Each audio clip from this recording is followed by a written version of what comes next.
मन भटके तो क्या करें? यह एक ऐसी बात है जिसके खोज में साधु संत ऋषि मुनि न जाने अनगिनत कितने लोग हमेशा भक्ति मार्ग पर चलते रहे हैं। तो भक्ति मार्ग पर चलने पर जो हमारे मनीषियों ने, ऋषि मनीषियों ने पाया है, उन्होंने पाया कि जब मन के हिसाब से आप चलोगे तो मन में बहुत सारे विचार आते और जाते रहते हैं। तो मेरे द्वारा खोज करने पर पता चला कि ये जो विचार डालते हैं ये राक्षस डालते हैं, राक्षस और राक्षस प्रजाति की देवियाँ, और हृदय में जो भाव उठते हैं वो देवी देवताओं के द्वारा उठते हैं। बुद्धि योग तो भगवान सीधे जीव को देते हैं और जीव से कार्य कराते हैं। इस तरह की व्यवस्था इस संसार में, जब देवी देवता राक्षस सब जड़ से ख़त्म हो जाएंगे, सब मुक्ति पा जाएंगे देवी देवता राक्षस, तब उल जलूल विचार आना, उल जलूल भाव उठना ख़त्म हो जाएगा। तब तक आपको क्या करना है? आपको अपने जीव को पहचानना है। ये आप खास बात और ख़ास अवस्था है। अगर आप अपने जीव को पहचान लेते हो, जानकार सभी मनीषियों ने यही कहा है, पहले खुद को पहचानो। जब आप खुद को पहचान लोगे, यानी अपने जीव को पहचान लोगे और अपने विचारों को समझने लगोगे, तब आप अपने जीव के माध्यम से आप अपनी आत्मा को प्राप्त कर सकते हो।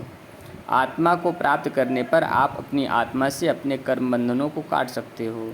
मन का भटकाव तभी खत्म हो सकता है जब आप अपने जीव को पहचान लोगे। आपका जीव आपको भगवान के द्वारा दी गई बुद्धि से चलता है, मन में उठ रहे विचारों से नहीं। मन में उल जलूल विचार उठा करके ये राक्षस ही हैं जो आदमी को आत्महत्या तक पहुंचा देते हैं, जिसमें देवी देवताओं का कम रोल नहीं होता। भावों से भी विचार प्रभावित होते हैं। विचार और भाव दोनों का संबंध जबान से है। जब देवी देवता राक्षस जबान पर कब्जा कर लेते हैं तो आदमी उल जलूल बकने लगता है, बोलने लगता है, बड़बड़ाने लगता है, बावला हो जाता है, पागल हो जाता है, तमाम तरह की परिस्थितियां पैदा हो जाती हैं।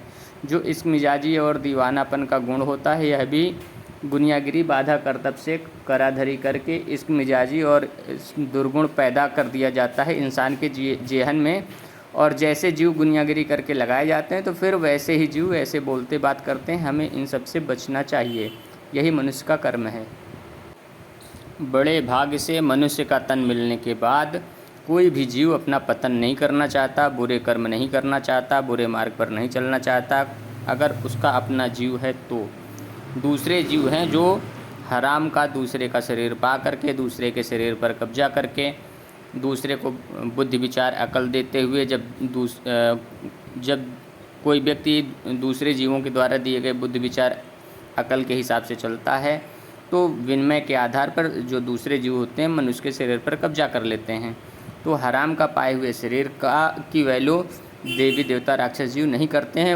उनको क्या, उनको उस व्यक्ति जैसा न जाने कितने व्यक्तियों पर वो कब्जा करके काम कर सकते हैं, हमेशा करते रहते हैं। उनका वही कर्म है, उनको किसी से कोई भी लगाव नहीं होता, कोई भी ईमानदारी वफादारी नहीं होती किसी भी देवी देवता राक्षस जीवों को। उनको सिर्फ अपना उल्लू सीधा करना रहता है। इसलिए उन्होंने मनुष्य समाज से लोगों में मानवता, ईमानदारी, वफादारी सब खत्म किया ताकि वो अपना कार्य कर सके, अपना उल्लू सीधा कर सकें, जीव का संबंध आत्मा से तोड़ सकें, बुद्धि से फेर करके विचारों और भावों में भटका सकें।